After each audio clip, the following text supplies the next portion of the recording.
Hey, what's up everybody? Today I'm going to be talking about my FJ Cruiser's key and some trouble that I've been having with it recently. And I think it has something to do with a low battery. I know that the battery has not been changed in 4 years. When I first purchased the FJ, I received 2 keys and one of the keys' batteries was already bad, so I took it back to the dealership and had them replace it. So it's been 4 years on the other key without an issue, but the battery in this one has not been replaced since the time that I've owned it. So we're gonna go ahead and do that today. So let's get started on that. And by the way, before I get started, I just want to mention this keychain. I came across a vendor on Instagram with the handle Steel Unique Shop, and I will link it right here in the description.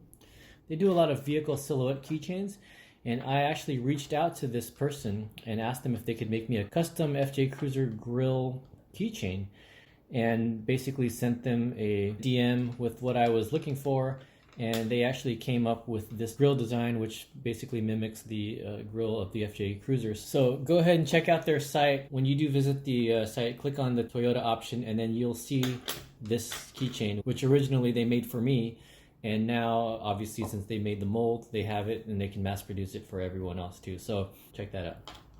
Alright, so first things first, I'm going to go ahead and remove the keychain. And you'll notice here that I have the battery, which I purchased from Amazon. So it's a CR2016. Okay.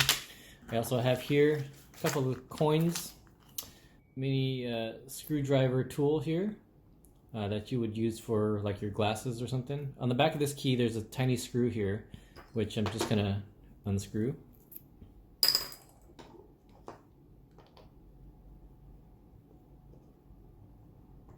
Okay, once that screw is out, you can crack it open here.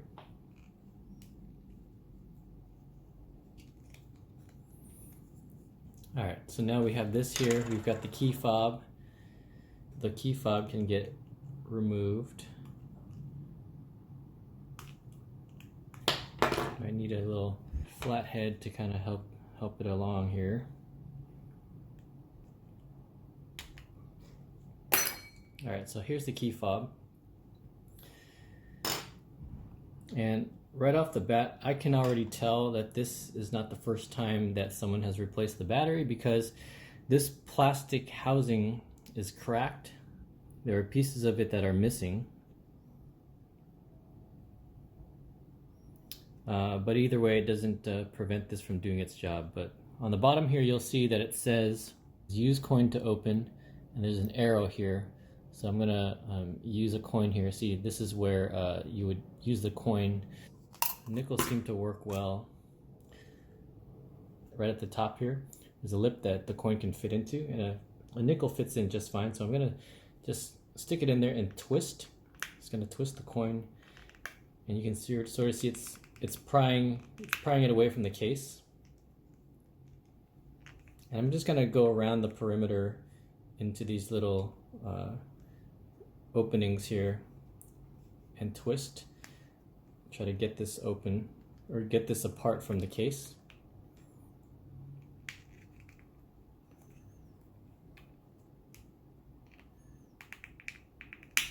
Okay, so you heard that little crack.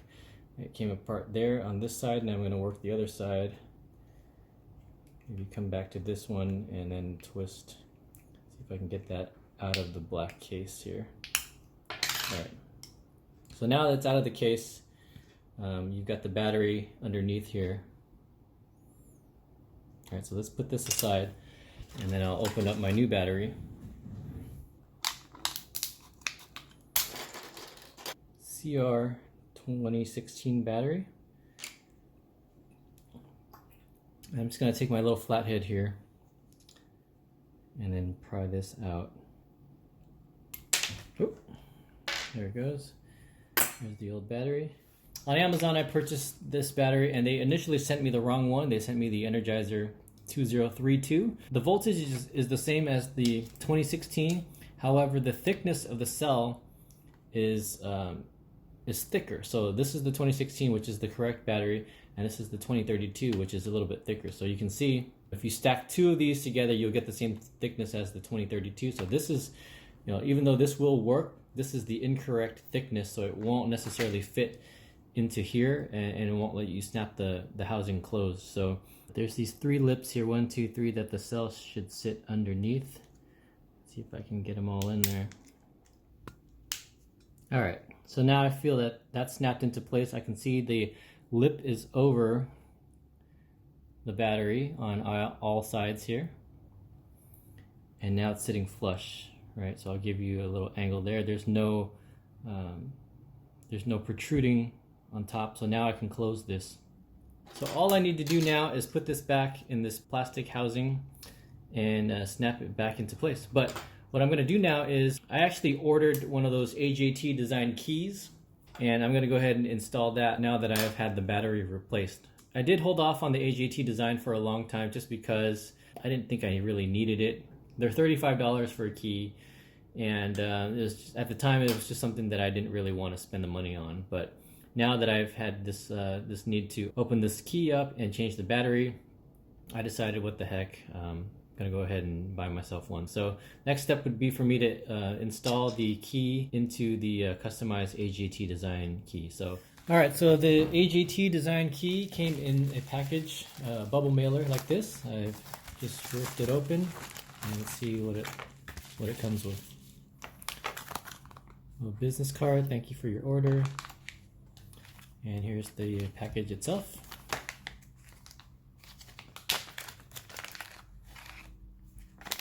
Got a sticker. There's a video URL here. Here's the injection key fob.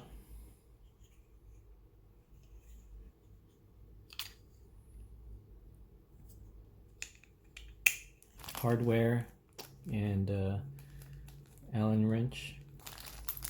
Alright, so let's try not to lose all this stuff, but got my 3 buttons here.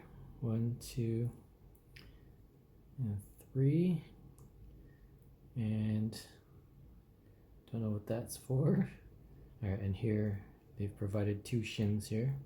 So basically, I've got to take this metal key piece out of the plastic, and it really has to be broken out. Crack the plastic and see if I can get this out. Alright, so what I just did was I took it outside and put it on the ground, and I just took a hammer to it, cracked the plastic around the key ring, and now, just to kind of finish it off, I'm going to go ahead and try to pull off the bits with some pliers here. And by the way, I just got this Leatherman, and the one gripe I have about it that I miss from my old multi-tool, which was a Winchester wind frame, which is a really affordable multi-tool. Spring-loaded pliers, man. I really wish that this had spring-loaded pliers, because they're not as easy to work with as the wind frame pliers were, which I really liked. And by the way, the value of a Winchester wind frame for the money, really, really good. I think I paid like 20 bucks for it, maybe like, I don't know, 6 or 7 years ago. And it really, really served me well. It's still working really well, but you know, I just always wanted a real Leatherman, and finally bought myself one. Wasn't cheap, but yeah, if you are in the market for a multi-tool, go ahead and check out the Winchester wind frame. Really, really good tool. But all right, so anyway, finally got the original case off. Here is the key. So here we got the AJT Design injection key fob, and let's put the corresponding buttons in. This goes up here like so. Okay, so everything is right where it should be. The key has sort of a rounded side and a flat side. If you look at this side is a little bit rounder on the top, and then if you flip it over here, it's a little bit more flat. So they do say that the rounded side down seems to be easier. So I'm going to go ahead and heed those instructions, but I did piece it together, and I know that there is a little bit of wiggle room in there, so I'm going to add the shim and then place the key. and see what that feels like. It still feels a little bit wiggly, but I'm gonna go ahead and put the hardware in and see how it feels, and then see if I'll need that second shim.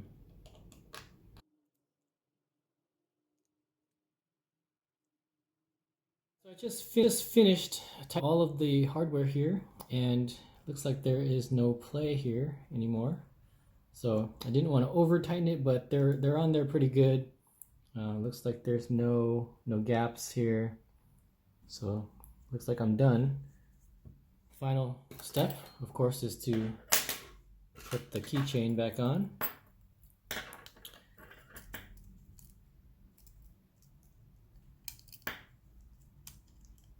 And there you have it. Let me know what you think about it in the comments down below. Here's the old stuff, and there's a new one. And then, of course, the battery that I purchased, I will leave a link in the description down below to that as well. So go ahead and check that out if your FJ Cruiser key fob or your Toyota key fob in general is running low on battery, then you'll know how to change it out. So hope you found this enjoyable. If I helped you out, then feel free to hit that like button and subscribe to the channel if you haven't already done so. And of course, if you'd like to buy me a cup of coffee, I wouldn't say no to that. I'll leave a link down below where you can do that as well. So I do want to thank Mark for buying me that coffee last month. I definitely appreciate that, and thank you for supporting me and my channel. Thank you all for watching, and I will catch you on the next video.